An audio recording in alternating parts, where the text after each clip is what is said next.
as a worker, not a traveler. Kasi magkaiba kasi yung snow talaga, medyo makapal pa, yung daan. Balakubak mo, syempre, nandiyan na yan. Halos di ka makaligo. Nag-e-exam dito yung mga bata, okay lang sila magtanungan. Talaga ba? Ganun talaga dito? Parang napatanong ako ng ganun. Magluluto ako ngayon ng dinner. Parang ganun lang lagi ginagawa ko. Puro kain, puro luto. Ano magagawa ko? Gutumin, matakaw. Makapagsaing na ako. Need ko na lang gawin ngayon ay magluto ng ulam. Plano kong lutuin ngayon ay 2 itlog at yung chorizo na binili ko sa co-teacher ko na Filipino. Hindi ko kasama sa school. Kasi one foreign teacher lang per school. Umorder ako sa kanya and meron pa akong natitira 3 pieces. Kaya lulutuin ko na rin siya. And habang nagluluto ako, gusto ko na rin pag-usapan yung mga culture shocks na na-experience ko dito sa Uzbekistan as a Filipino. As a worker, not a traveler. Kasi magkaiba kasi yung sa ibang bansa ka na nag-work, magkaiba yung nag-travel ka lang. So I want to give the perspective, yung point of view ng nagtatrabaho dito sa Uzbekistan in Central Asia. Number 1, painitin ang mantika. Hindi. Dumating ako dito, winter. Kalagitnaan ng winter actually kasi end of January na yon. Almost, actually patapos na yung patapos na yung winter. Kasi nga, na yun end of January Pero, grabe, dapat nandito na ako ng December pa lang. Pero, saan? Daming nangyari, daming naganap. Pero yun nga, number 1 na talagang hindi joke yung weather. Kasi coming from Philippines na either mainit or sobrang init. Dito, nung dumating ako, winter. So, first winter ko siya sa buong buhay ko. At I'm not used to wearing multiple clothes. Ayun, may heat tech ka na, lamig pa rin. Kailangan mo magsuot ng another layer ng jacket, ng pants, medyas mo, 2. Sobrang hirap. Ang laking adjustment sa akin ng weather talaga. Not only that, yung lips ko, sobrang dry. Drying sa lips ng weather. Balakubak mo, syempre, nandiyan na yan. Halos di ka makaligo. Tapos sobrang oily na ng anit mo. So, factor talaga yun. Ano pa ba? Pag speaking of weather, by the way, nakasalang na yung itlog.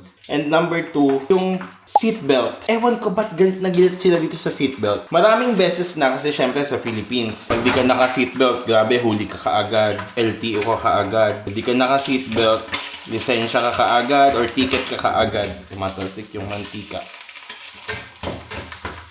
Pero dito, ilang beses ko na-experience, lalo na nung mga una na nakasuot na ako ng seatbelt, ang gagawin nung driver, sabihin niya ako, tanggalin ko kasi malapit lang naman yung pupuntahan. So ako, totoo ba? Siyempre, sanay ako na lagi naka-seatbelt, passenger ka, lalo na kung ikaw yung driver. Pati sila, hindi talaga sila nagsi-seatbelt. Sobrang dalang ko makakita ng mga taxi driver dito na naka-seatbelt. Ewan ko, ba't allergic sila sa seatbelt dito? Nakakaba kasi ang bibilis din nila magpatakbo. And mind you, pagdating ko dito, winter. So, yung snow talaga, medyo makapal pa, yung daan. So, ang dulas, ang bibilis pa din magpatakbo. Tapos gabi, ako wala akong seatbelt. Dito pa naman, kapag bisita ka, syempre, sa kanila, ikaw yung nasa unahan. Palakasan na lang talaga ng guardian angel. Kasi wala talaga. Okay lang ba sa aking mamatay? Suotin ko ba yung seatbelt? Or maging people pleaser na lang ako? Ganun yung everyday na struggle ko kapag nagko-commute ako kasi everyday taxi ako Next one. Coming from a country na ang staple food ay kanin, malaki din yung adjustment dito kasi here they eat everything with bread. Yes, yung malalaking bread, yung mga ganyang kalalaki. Halos lahat, ang pagkain nila may ganun. Which is weird kasi meron din silang national dish na ang pangalan ay osh or palov. Yung may ingredient nun ay kanin. Yun lang yung pinaka nila dito, yung pinaka kanin na dish na alam ko Baka meron pang iba. Malaking adjustment din yung konti lang yung kanin na selection kaya pag pupunta ko sa market, sa bazaar, laging bigas yung bibilin ko. Next one, medyo bland yung mga food nila dito. Hindi ka rin yung parang mag-expect dapat na yung food mo sobrang malasa. Unlike sa Philippines na nandyan yung mga condiments, kapag kulang ka pa. Pero dito, hindi talaga masyadong malasa yung food. I'm not saying na hindi masarap. Hindi siya ganun ka-savory. Hindi siya ganun ka maalat, ganun. Yung enough lang para masabi mong may lasa. Pero hindi talaga siya ganun kalasa. Gets ba? Next one. People don't smile much at first. Nung una, foreign ako, di ba? Parang sabi ko, hala, parang hindi nila ako feel kasi hindi nila ako miningitian, gano'n. Especially women. But then I realized na part ng culture nila na hindi sila dapat ngumiti sa iba, lalo na kung babae, tapos lalaki yung ngingitian, ganyan. So, naintindihan ko na. Pero ako, kahit hindi sila palang ngiti, I'm always the first one na mag-smile talaga. Kung umiti sila sa akin, edi go. Kung hindi, okay lang.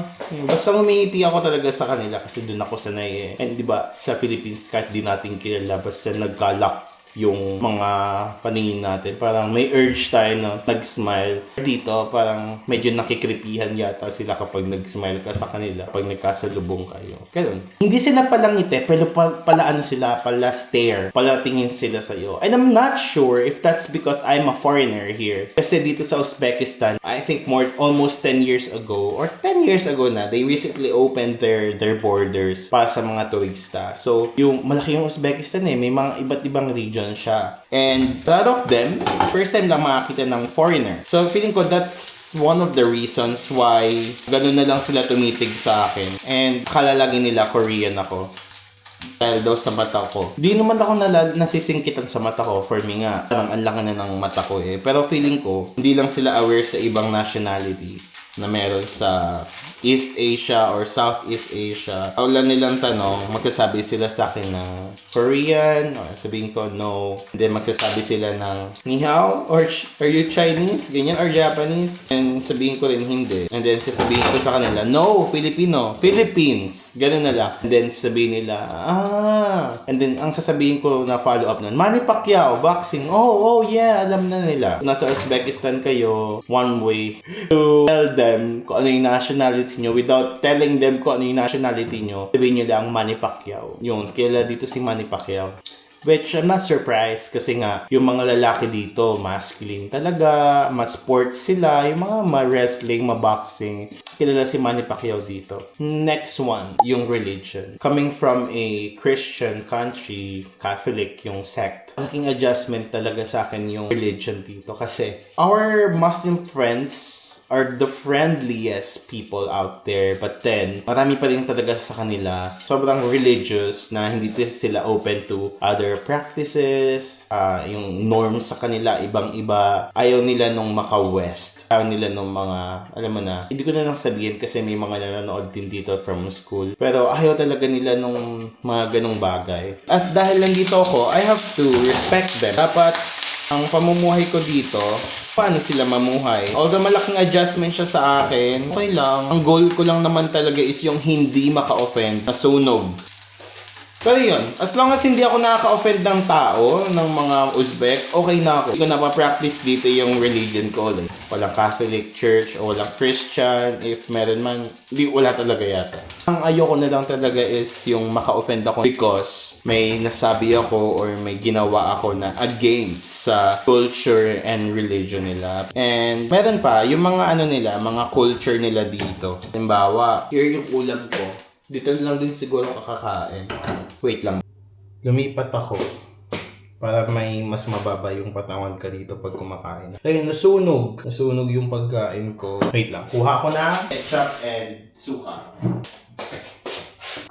By the way, kaya ako ginagawa tong video na to about my culture shocks here in Uzbekistan because my friend, she is in the US. She left a comment, talk about my culture shocks here in Uzbekistan. So, hi Jessie. I wish you well. Sana okay ka lang. Genuinely.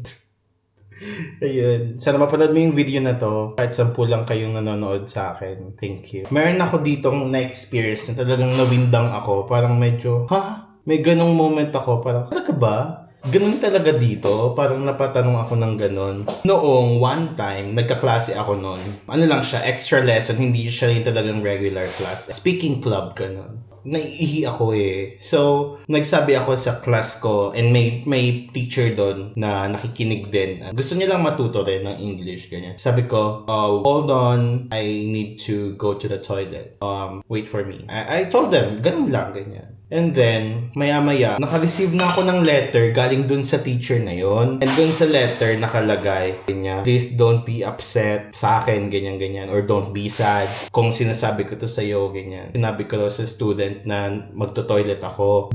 Dito daw kasi sa Uzbekistan, embarrassing daw yon. So, better daw kung nagsinungaling na lang ako na wait lang, may titignan lang ako sa labas, wait lang. Pupunta lang ako sa room ng mga teacher sa faculty room, ganyan-ganyan. And then, I asked her kasi I was really confused and really curious. Sabi ko sa kanya, talaga ba? Ganun talaga? Sabi niya, yes, mas okay na magsinungaling ka na lang kaysa sabihin mo na ganun kasi embarrassing. And ako, sabi ko, oh, okay. Ayun. And then after nun, hindi na talaga ako nagsasabi kung saan ako pupunta or what. Kasi hindi na ako nagsinungaling. Hindi ko pa sinabi sa kanila nagto-toilet ako, na naiihi ako. So yun, para maiwasan ko yung pagsisinungaling or what, ang maalis na lang talaga ako bigla-bigla kapag naiihi ako. Para sa akin, parang yun lang yung talagang na-question ko ng very, very light. Diba? Nakakahiya daw, embarrassing daw yung sabihin mo na magto-toilet ka. I mean, okay. Pero, pero go na. Sige na, bigay ko na yan. Ganun. And, isa pa, eto, ano ko naman to, parang,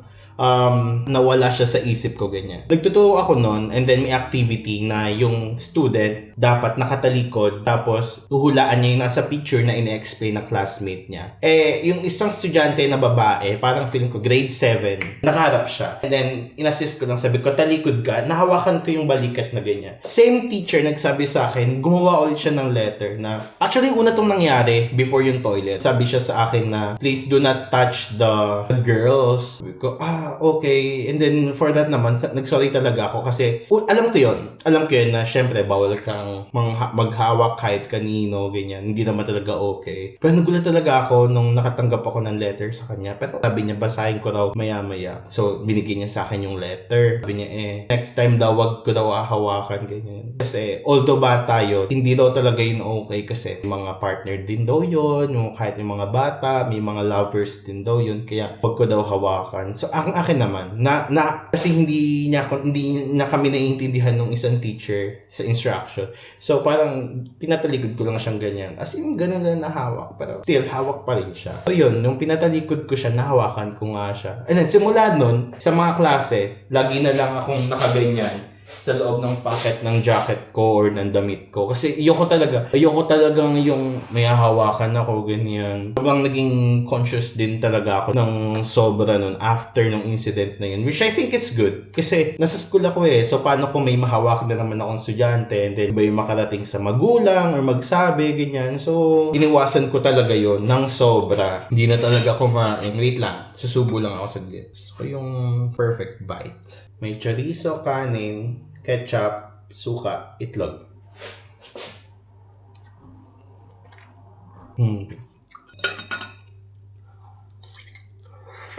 So, yun yung mga nasa parang gulat level talaga ako. Yung medyo nauga ako. Pero yun sa mga naman, good side naman. If you think, ibang klase na yung hospitality na meron yung mga Filipino. Dito sa Uzbekistan, double it and give it to the next nation. Parang ganun. Kasi sobrang hospitable talaga nila. To the point na patuloyin ka nila sa bahay nila, bibigyan ka nila ng food. And ang mga Uzbek, very generous yun sa pagkain. Magsabi ka lang na hindi ka pa kumakain. Pagbibilang ka nila ng food, maglalabas sila ng pera nila. As in, ganun sila ka-generous and ka-hospitable sa mga bisita. I don't know if that's because foreigner ako, kaya ganun yung na-experience kong hospitality. Very happy ako sa hospitality na pinakita nila. And, of course, yung language barrier. Okay, I came here. I know yung gagawin ko. I know my mission, which is to teach English, di ba? So, alam na natin na magkakaroon talaga ng language barrier kasi una, foreign language yung English, not even secondary. Malaki talaga yung language barrier and most of the time talaga, kailangan mo ng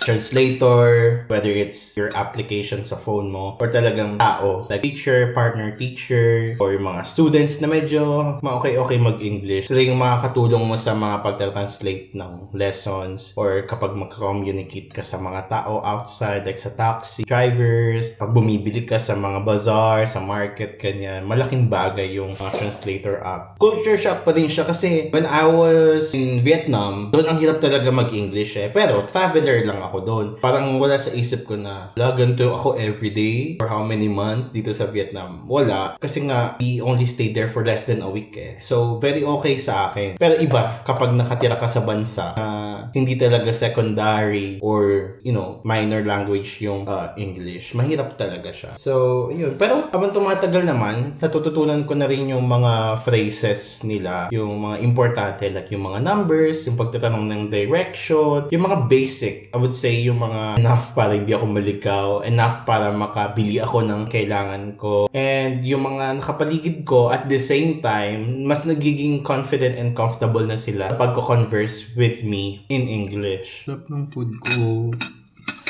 Yung sausawan. Buti hindi siya nasunog, no? Creative shots ba yung mga ganyan? Pero ang sarap. Tingin ko marami pa akong culture shocks eh. Isipan ko. Ayun! Unlike in Philippines, very buhay yung streets 24/7, di ba? Dito, hindi talaga. Bukod sa nagsasara yung mga businesses pagdating ng gabi, very konti lang. Sobrang konti lang nung mga mapupuntahan mong coffee shop, mga stores. Dito sa region ko, I'm not sure doon sa capital, which is 8 hours ago. 8 hours away by train, almost 1 hour away by plane. Hindi ako sure doon sa capital ng Uzbekistan, sa Tashkent. Pero dito, malaking adjustment siya kasi someone who considers himself ng buhay sa gabi, wala akong magagawa dito kundi manood na lang sa YouTube, Netflix, ganyan. Naging mahirap sa akin yung adjustment period na, okay, after work mo, dito ka na talaga sa apartment. Wala ka lang mapupuntahan. Unlike sa Philippines, gusto mo pumunta ng ganito kahit madaling araw. Okay lang. And even yung mga delivery nila dito, pagdating namang 11, 12, wala na. Pahirapan na talagang order kasi sarado na nga yung mga businesses. Wala na yung mga magde-deliver sa'yo anytime you want. If you're planning to go here, consider nyo yung mga ganong bagay. Pero ilang months lang naman, di ba? Yung titiisin mo, pili ka na lang. Nightlife or magandang career. Sa workplace, mahilig sila magtanong kung magkano yung sahod. Gan lang nila itatanong, magkano sahod mo? Minsan may nagtanong pa nga sa akin kung pwede daw matingnan yung bank account. Sakto, wala pa yung sahod ko. Sa pinakita ko, ayan, 0, ganyan. I always tell them na, sorry, I cannot disclose kung magkano yung sinasahod ko kasi nasa NDA siya. Bawal naming sabihin kahit na kanino. And naintindahan naman siguro nila yon. Ayun, ano pa ba? Sa workplace, yung 1 hour ng class dito, counted as 1 hour pero 40 minutes lang talaga pag winter. And then kapag hindi winter, 45 minutes. Medyo naiklian ako kasi parang ang dami mo pang gusto ituro sa mga bata, di ba? Pero dahil sa limited time, parang magugulat ka na lang na mag-ring na yung bell. Tapos na agad, okay lang din siguro siya. 40 minutes, 45 minutes, di ba? Pero counted as 1 hour. Ano pa ba? Another culture shock, yung hindi mo kailangan magstay sa school. Pag wala ka ng klase, hindi mo na kailangan hintayin yung 5 p.m. bago ka umuwi, unlike sa Philippines. Dito hindi. As long as wala ka ng susunod na klase, edi umuwi ka. Kung may maganap sa'yo, okay lang. Nasa bahay ka na kasi wala ka ng klase. Ganyan. Yun yung mga positive side naman ng culture shock ko dito. So, may idea ako before coming here. Pero kapag talaga na-experience mo na siya, parang, wow, sumakses ka eh. Totoo nga, no? Hindi siya scam. Ganun talaga pala dito. Pagkatapos mo, larga na. Uwi na. Transportation, puro taxi, bus, ganun. Wala dito yung mga parang angkas, move it, ganyan. And wala rin nga dito kung halos nakita nakamotor eh. Sa 2 buwan ko dito, 2 beses pa lang din. And e-bike yun Hello. E-bike yun, hindi yun yung talagang motor na di gasolina. Ang ingay. Ingay ng bata. Ayan, culture shock ko yan. May mga bata na medyo nasa mga papansin. Kakatok talaga siya sa pinto ng apartment ko.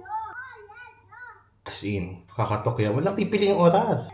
Mangangatok yung mga yan. Hindi ko sila estudyante from ibang school sila kasi yung school ko kailangan pa mag-travel doon para makapunta ka 15 minutes. Yung mga yan, probably dito sila sa mas malapit na school. Teacher doon yung isang Filipina na kapitbahay ko. Culture shock ko din yan, yung mga bata. So, katok ng katok sa pinto. Siguro na-excite lang talaga sila na may foreigner. Pero sa atin yan, Diyos ko, binuhusan na yan ng mainit na tubig o malamig na tubig ng kapitbahay, di ba? Kung masyado kang papansin. Hindi ko na lang sila pinapansin. Pero minsan kasi hindi ko alam kung sino yung kumakatok. Malay mo importante, malay mo yung landlord. So, kailangan ko talaga buksan. Pero sa 10 times na may kumatok dyan, parang 7 times sila yon. Tumatakbo pa pala yun. Yun, medyo naiinis ako. Tingnan mo, tulad ngayon, ay tumigil. Ano pa ba? Yung lahat dito, deload. As in, niloload lahat. Tubig, niloload. Gas, yung sa heater, niloload. Kuryente, niloload. Internet, of course, niloload yun. Alam mo yung parang bago naputulan ka ng internet, ganyan. Tapos, bayaran mo agad. Meron na siya after few minutes. Ganun yung sa kuryente dito. Dati pag naputulan ka ng Meralco, most of the time, kailangan mo pa siyang itawag or puntahan, di ba? Kung out of office na yung hours na yun, nangyari siya sa akin 2 times na hindi pala nakabayad yung landlord dito ng kuryente. Nawala ng kuryente, tapos doon ko nalaman na ilo-load lang pala siya. Niloadan niya yung kuryente. And good for 1 week or 2 weeks or 1 month, ganun. So, din yung mamimili. Nakakatuwa. Very okay yung ganung part. Alam ko marami na ako na culture shock pero hindi ko na lang siya pinansin kasi anong magagawa ko? Ako yung dayuhan dito. Another culture shock sa workplace. Pag nag-exam dito yung mga bata, okay lang sila magtanungan. As in, exam yan Sa Philippines yan, sinabi ko nga dun sa teacher. Sa Philippines yan, nakatalikod yan, nakamalayo yan, social distancing yan. Pero dito, exam, tanungan. Gusto nilang magtanong sa mga teacher during exam. Pero diba sa atin sa Pilipinas, ang exam kung exam. Kung di ka nag-review, good luck na lang. Bawi ka na lang sa susunod na habang buhay. They bend and bend. Pero dito, gulat ako, yung mga students, tanungan. And okay lang daw yun. Sabi nung, hindi siya okay, pero parang go na, hayaan na, ganun. Hayaan. Hindi lang naman. Wala naman ako magagawa ako lang talaga yung dayuhan dito. So, I gotta live with it. Kailangan ko masana Kasi, i-challenge ko pa yung norms. Yun, isa talaga siya kasi first country ko tapos ganong kahigpit or ganong kaiba sa culture natin sa Philippines at ibang Asian country. Sabi nga sa akin nung co-teacher ko na Filipina, yung kapitbahay ko rin dito. Yeah. Totoo lang, maganda nga na ito yung first country mo kasi mahigpit. Sobrang close, ganyan. Ng culture, ganyan. Pag lumabas ka ulit sa ibang bansa, ayaw mo na dito, mas madali na sa'yo kasi doon mas meron kang freedom talaga. So, nag-make sense siya sa akin. Sabi ko, nga no? So, ito talaga yung parang first country ko. Tapos, ibang battlefield talaga. Agad siya. Kumbaga, hard level agad yung first experience ko. Alam ko naman na mag-earn ako dito. Money and yung growth. Kaya, ina-enjoy ko na lang. Di naman ako sa Philippines ng June. Kasi, ang pasok dito ay until May. End of May. And then, balik ka na for 3 months. Bakasyon ka sa Philippines. Unpaid. Pero at least, may chance ka talaga sa bumalik sa Philippines. Unlike yung ibang contract mo na 2 years agad, 3 years agad dito, 9 months. Then, kung i-renew ka, balik ka na lang dito sa opening ng school, which is in September. So, yun lang yung mga ko. Yun lang yung mga culture shocks ko dito sa Uzbekistan. Gagawa na lang ako ng part 2 kapag meron pa ulit ako na experience. Tapusin ko na lang siguro yung pagkain ko dito kasi lamig na niya. Alam mo ba, nagbablog ako ngayon. Vlog with letter B. Nagbablog ako. Tapos, syempre, inopen ko yung camera ko kasi kumakain lang naman ako. Nakita ko yung icon mo. Syempre, pat lang yung nabasa ko. Nagtataka ako. Ba't mong icon si Eh din lumapit pa ako. Magkamukha sa Walking Dead. Si Rick. Rick ba pangalan niya? Nakalimutan ko na.